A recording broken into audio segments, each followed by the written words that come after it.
All right, so I'm in Cottonwood, Arizona. It's just south of Sedona, like 20 miles, and been living in Duluth, northern Minnesota. Look it up on Google Maps, dude. It is way up there, and it's right on Lake Superior. It's really beautiful. There's photos of it. Go check it out. It's a cool place.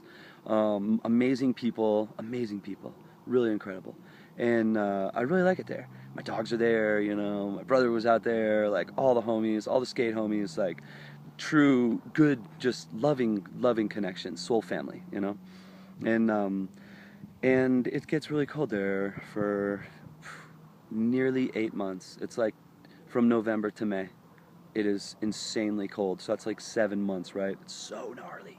And it happens instantly. Like this year, it was like May 6th. No, I'm sorry. November 6th, the snow flew and the temp dropped. And I left on November 4th. And by about like a week and a half later, it was zero. It was like -5.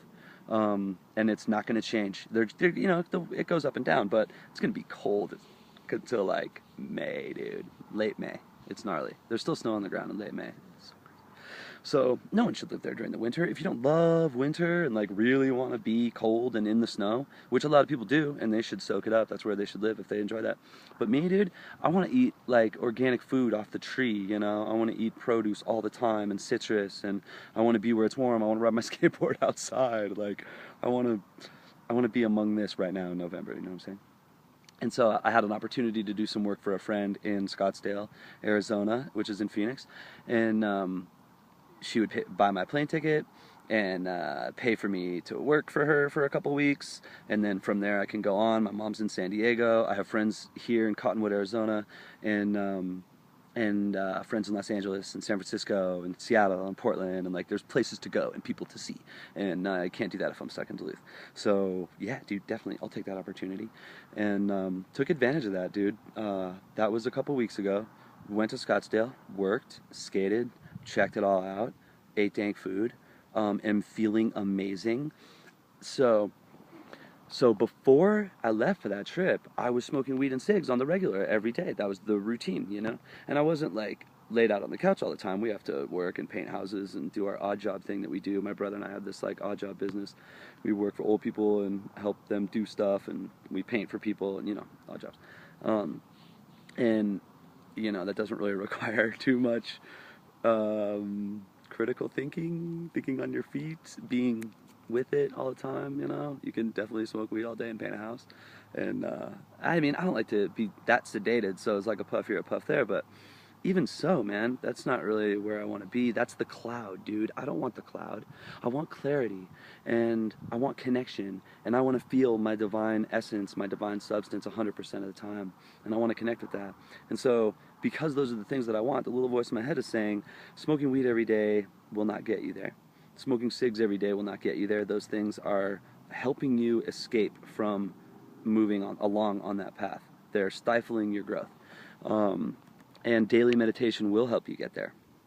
And I'm not meditating daily at the time. And um so um so um so um so the day that I leave for Arizona, I leave the cigs and the weed in Duluth, and I move forward with my friend who's super on the spiritual trip. She's been on it for decades and is is definitely a partner in that journey, and a helpful companion and friend, confidant. Like I wouldn't say guru, but definitely somebody that I look up to and admire, and I value her opinion so much.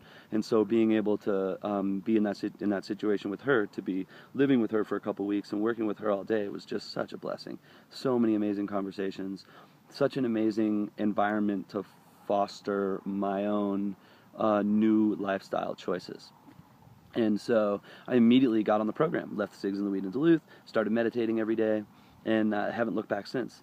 Haven't smoked, have been meditating every single day. I did hit the weed one time in Phoenix, like one puff, chilling with my skate homies, spending the night, like when in Rome kind of a thing.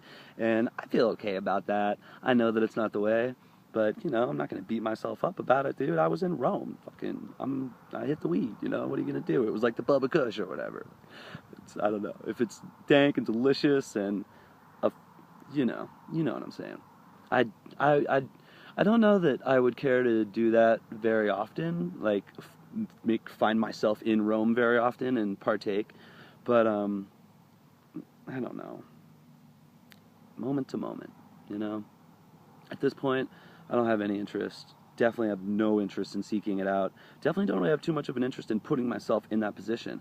I have an opportunity to go to Northern California and participate in that kind of lifestyle and help, cultivate and share. And I don't really think I want to do that because that's not where I'm trying to go and what I'm trying to do. I want the God stuff. I want the Christ consciousness stuff. I want to know my full essence and experience that. And smoking weed will not help me get there. So I'm really at a point now where I'm making like the conscious moment-to-moment choice of choosing the spirit within me before anything else. And the meditation every day has been the defining factor in that.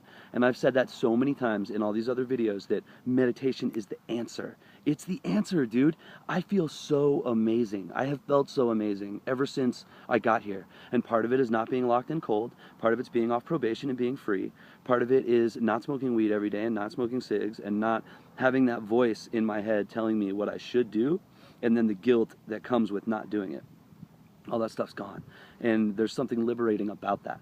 And so for me, listening to the voice and following through with it has been the game changer. And the voice says, meditate every day, bro. It's the answer. And I listened and I meditate every day. And I've done that before for months and months. And it's been the game changer. Every time it is.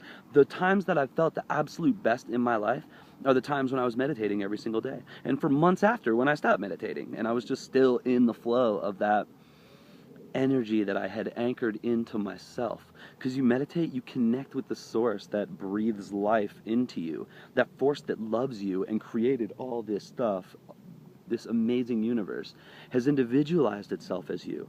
And when you meditate, you immerse yourself in that presence. You just let go of everything. You don't have to do anything. You don't have to solve your problems. You don't need answers. You don't have to be anywhere. Nothing needs tending to. All you have to do is breathe. All you have to do is feel. All you have to do is accept that everything is okay in this moment, and you are whole and perfect and complete, and that there's a force that loves you, and it is with you right now. And it is breathing you right now. And you just sit and feel that. You just feel it breathe you. And it feels fucking amazing, dude.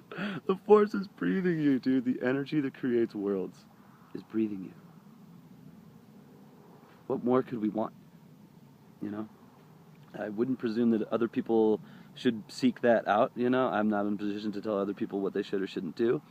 But to me, it makes sense, logical sense, that what else would we do with our time? What more could we possibly want with our lives than that? That's how I feel about it. And that's my focus now. So it stands today, we'll see. Maybe a year from now, you won't hear from me ever again, and I'll be living on a weed farm in Northern California. I highly doubt it, dude, because I really feel like this is it for me. I mean, and I've said that before for sure. I've ridden this wave. I'm sure that a lot of us have been through those same things where we're just convicted. This is it. I'm quitting smoking forever, man. And I have felt that, and I was sincere, and that was true for me. And then, wanting to smoke weed was true for me. And right now, the spiritual stuff as my focus is true for me, and that's what I want more than anything. And right now, experiencing my essence and my fullness and the true aspect of me, the fact that I am not this body, I'm not this personality, I am not my surroundings, I am the light that is in everything. That is what I really am. That's what I will be when I die. It's what I was before I was born. And that's all I am, really. Everything else is an illusory expression of that light. That light is projecting this illusory expression of my body. And it's solid, and it's kind of not an illusion, I mean, if I fall off my skateboard, I bleed. Things happen. I'm a human. We're on Earth. It's three-dimensional at the moment, seemingly.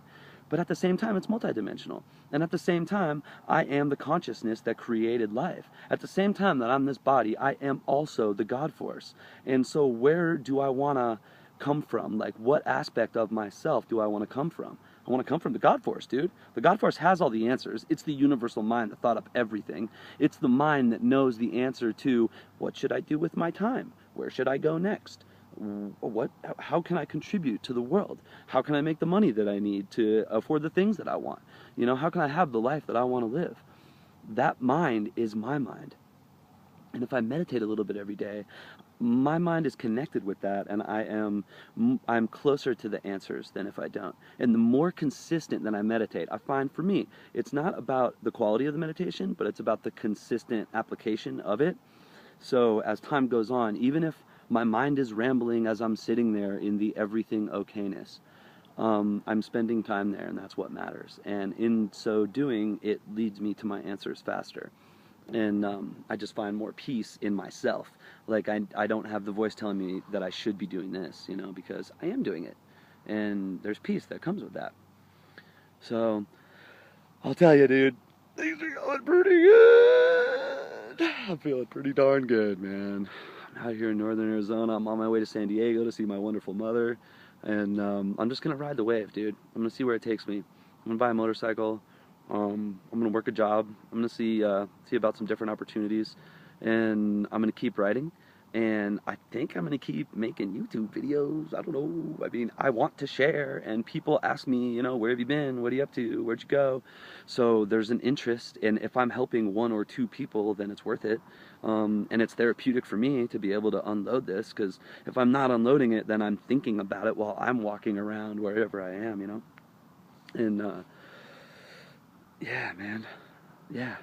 Temperature's dropping. I got the thinnest clothes ever on. I'm going to go inside. I love you all. Thanks for caring and watching. And hopefully this helps.